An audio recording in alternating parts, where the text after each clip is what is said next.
É óbvio que tem demanda. Então, se ele realiza aquilo aí, por exemplo, um hub de desenvolvimento tecnológico seja feito através de um centro de pesquisa e desenvolvimento de empresa estrangeira aqui no Brasil, com associação, obviamente o cara não faz sozinho, ele vai ter que contratar empresas nacionais de primeira, segunda, terceira, enésima linha, que vão adquirir conhecimento. Blá, blá.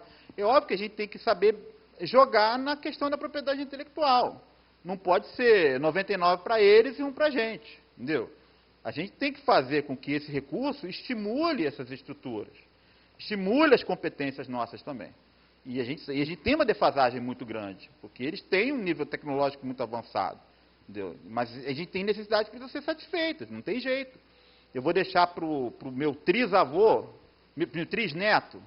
Não, as pessoas querem agora, pô.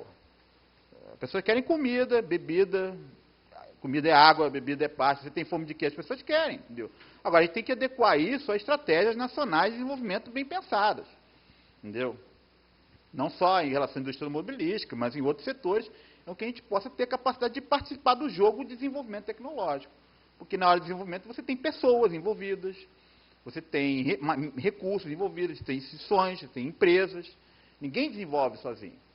Agora, na hora da repartição do lucro ali, é que a gente tem que ter uma melhor capacidade de interação. Não pode ser 0,00001 para a gente e 99,999 para ele. Alcançar essa parcerização e no jogo é que é o objetivo.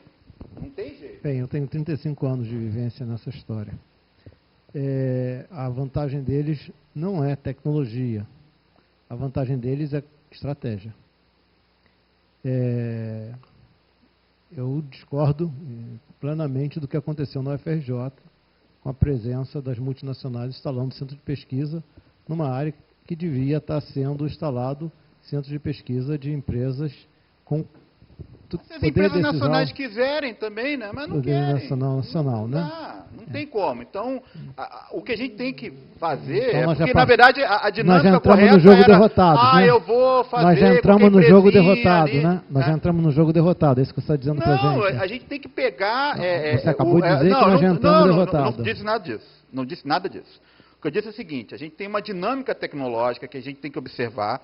Eu quero que você me dê um exemplo de sucesso dessa tua dinâmica aqui no Brasil. Me dá um exemplo de sucesso dessa tua dinâmica aqui no Brasil. Não, a gente tem que saber aproveitar as oportunidades. Vários processos a gente não conseguiu saber aproveitar isso. O que a gente precisa ter telefonia é a capacitação. Deixa eu colocar, é importante. Vamos organizar, assim, cada um fala uma vez. Não estou querendo discordar que você tem.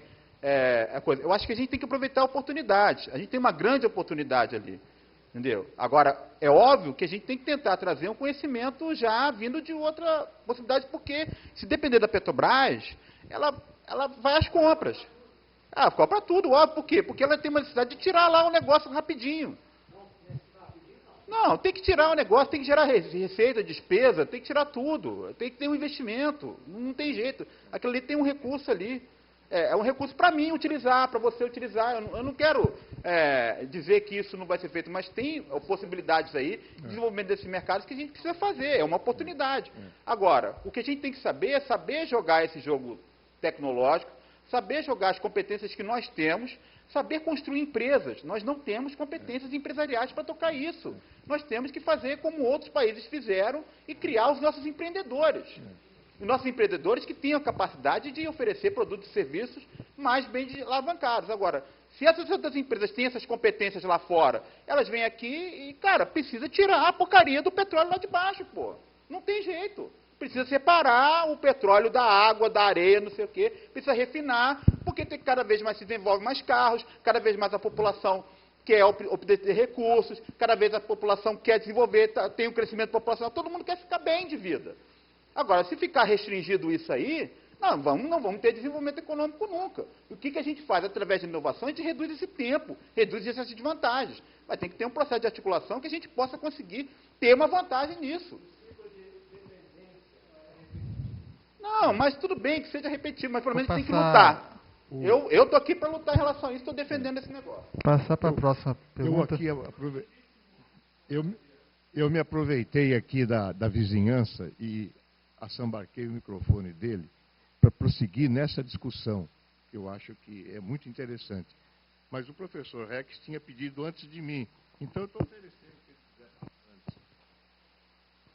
Não, então, o nosso companheiro aqui, qual é o seu nome? Maurício. Eu concordo com ele, né? Mas eu concordo também com você. Entendeu? Quer dizer, eu acho que o meio termo, né?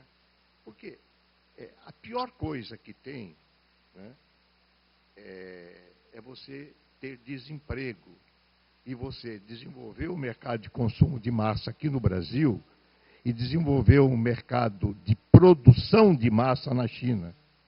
Isso é a pior coisa que existe. A segunda pior coisa é o ponto que ele diz, a gente vai ser sempre dependente.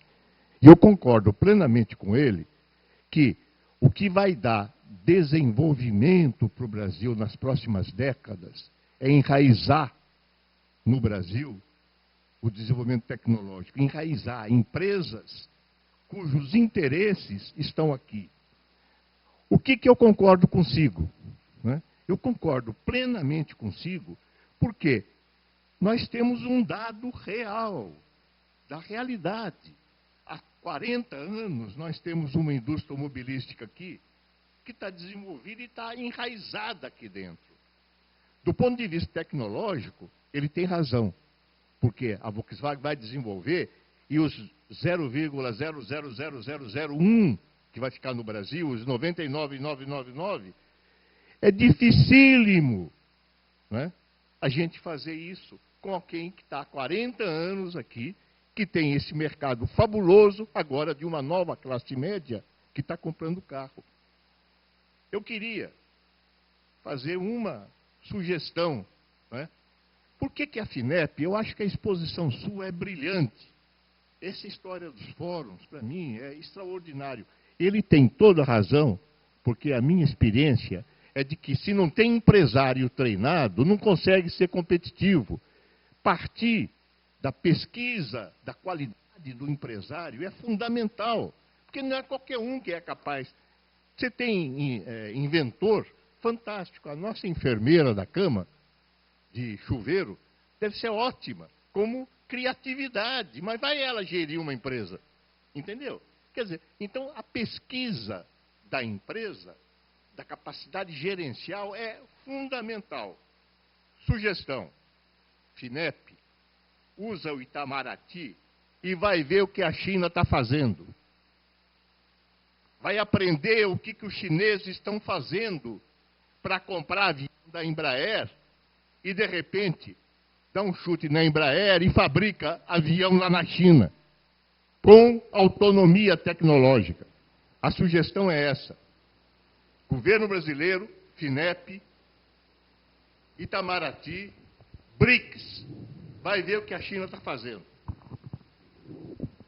Não, eu concordo com isso. Realmente, aí a gente pode ficar tarde, noite, discutindo sobre isso, as vantagens, o que eles fizeram ao longo do tempo.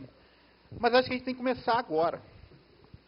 Não adianta, assim, chorar sobre o leite derramado. O que a gente precisa são elementos como você colocou. A gente precisa ter, em primeiro lugar, uma visão estratégica clara. Eu quero ser bom nesse negócio aqui, e eu uso minha política de Estado, não só em termos de recursos, mas do que dá para fazer diplomaticamente, para poder dar o tempo necessário para que a gente possa desenvolver isso. Agora, você tem que ter uma visualização tecnológica, de estratégia, de P&D, estratégia de desenvolvimento de produto em função a necessidades, que eu não posso querer reinventar a coisa do zero. Não dá porque eu não vou conseguir. Agora, eu tenho que tentar identificar ao ponto onde eu vou obter o máximo de vantagem possível e vou tentar defender de uma forma que nós não sejamos assim, utilizados como simplesmente filiais repassadoras de lucro.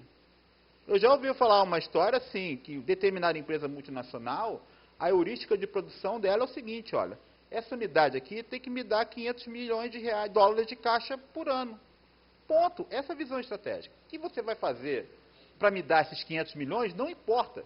Eu quero que você remeta 500 milhões. Então, não tem lógica de desenvolvimento de P&D, de porcaria nenhuma, entendeu? É só uma unidade que está vinculada de uma forma financeira a uma instituição. Agora, o que a gente tem que trazer para isso é como, obviamente não sei se replicar o modelo chinês ou não, mas eu acho que é uma questão, é uma questão de você dotar de infraestrutura das mais diferentes formas, é você aproximar as pessoas, é você irradiar, você desburocratizar, facilitar as transações, ter uma orientação clara. Tem muito burocrata na China, cara. Eles pegaram o melhor e o pior das coisas, né? Pegaram o melhor do planejamento e jogaram para poder dizer o que tem que ser feito, aonde que tem que ser colocado. Então, essas estruturas são muito claras, entendeu? E eles são a fábrica do mundo hoje em dia. Então, tem certas coisas que não tem como vingar. Mas a gente tem que aproveitar as nossas oportunidades que eles não têm lá. O nosso mercado interno que a gente não tem lá. A aproximação que a gente tem com os países que a gente não tem lá. E tentar gerar nossas estratégias claras de desenvolvimento em função de oportunidades que nós temos. Isso é claro. Entendeu? Isso a gente vai... Agora, o que a gente tem é financiar a inovação. O que a gente tem é promover com que isso seja desenvolvido de uma forma adequada. Esses recursos, às vezes, não são suficientes para poder desenvolver essas estruturas maiores de grandes empresas. Às vezes, você precisa de fontes como BNDES e outras fontes de financiamento, e até o esforço de grandes empresas como Petrobras, Eletrobras, para que possam fazer com que isso seja desenvolvido de uma forma mais clara. E, além disso, de políticas do Estado que facilitem esse processo. Fala, meu amigo. Fala, meu rei. Bom, Rachel, a pergunta é o seguinte.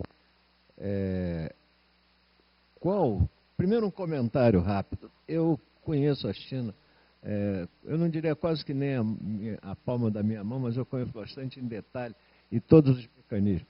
Se eu tivesse um processo de... E olha, isso na época ainda do regime militar, hein? Se eu tivesse um processo de político do modelo chinês e uma população com mercado do modelo chinês, talvez essas possibilidades fossem feitas, mas nós temos uma população muito menor, uma índole menor, e essas coisas que a gente sonha que talvez seja o ideal, nem sempre são factíveis. Tá? É apenas para dar uma olhada no modelo, né? Ok. Bom, agora, Rogério, eu vou baixar a bola para uma coisa bem mais simples. A pergunta é a seguinte: qual a diferença entre esse processo novo que está sendo lançado agora, de inovação, que tá, o seguinte que nós fomos chamados lá, e o PAP anterior? E por quê? Na verdade, a gente teve duas experiências, né? Na verdade, sim, teve o PAP 1, PAP 2, e nós tivemos o PRIME, de uma forma espaçada no tempo, né? O PAP ele foi interessante no sentido de permitir a interlocução com os estados e tentar trabalhar dentro das estruturas nossas de recursos. A gente sabe muito bem que a gente trabalhou muito aqui no Rio de Janeiro em relação a isso. E teve um ganho de experiência, né? O PRIME, o que ele trouxe foi uma questão de um alcance maior. Obviamente que o caso era de empresas no estágio muito inicial, e de trazer a questão da gestão como um elemento importante dentro dos itens financiáveis. O que esse Tecnova está procurando em primeiro lugar, eu não sei se você já viu a documentação, tem um extenso manual de como ser um parceiro nesse processo, até no sentido de dar uma homogeneizada e permitir uma maior profissionalização na gestão desse instrumento.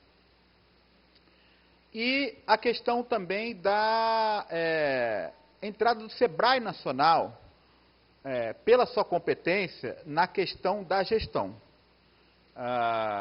Eles, na verdade, vão oferecer uma contrapartida com as capacitações, os cursos que eles estão envolvidos ali, e que, a princípio, isso tem que ser articulado dentro do projeto.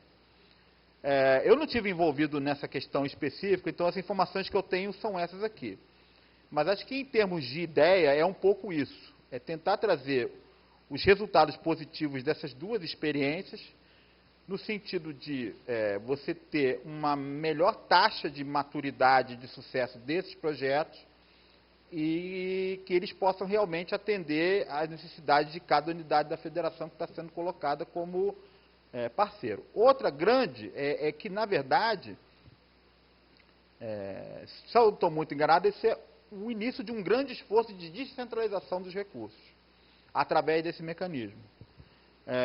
A gente sabe que isso pode ser interessante, por um lado, das micro e pequenas empresas, via esse processo, e o processo de descentralização que a gente está realizando junto aos bancos de fomento, ele vai atender as médias e grandes.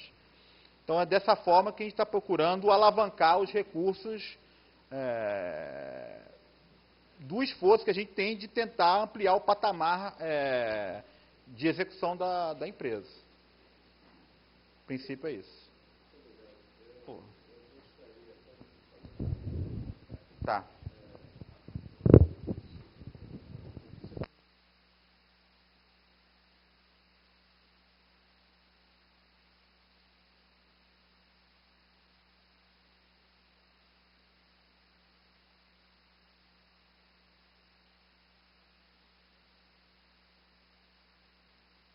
Eu acho que isso tem que ser discutido, Rex. Eu acho que é importante. Acho que cada vez mais a interação com as fundações de amparo à pesquisa, com os governos, no sentido de fazer com que a gente consolide um instrumento que no futuro possa fazer com que a liberalização desses recursos se dê de uma forma, num período menor, entendeu? Do que ficar esperando editais que demoram 2 a 3 anos para execução. Não, acho que a ideia é fazer com que esse canal seja construído e que a gente possa cada vez escoar de uma forma mais adequada. Isso envolve também que parte dos recursos é destinado a construir essas estruturas de controle e de acompanhamento dentro dos parceiros locais.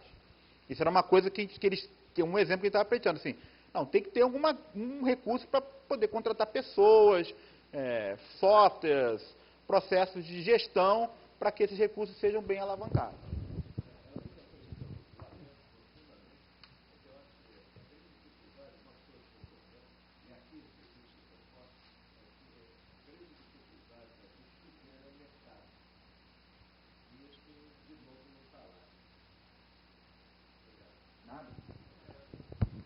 Eu vou aproveitar então essa deixa do mercado, porque pelo longo do dia, a gente inclusive duas coisas que foram comentadas. Primeiro, a necessidade do poder do Estado como um grande alavancador de uma empresa, de uma inovação, seria um grande alavancador, poder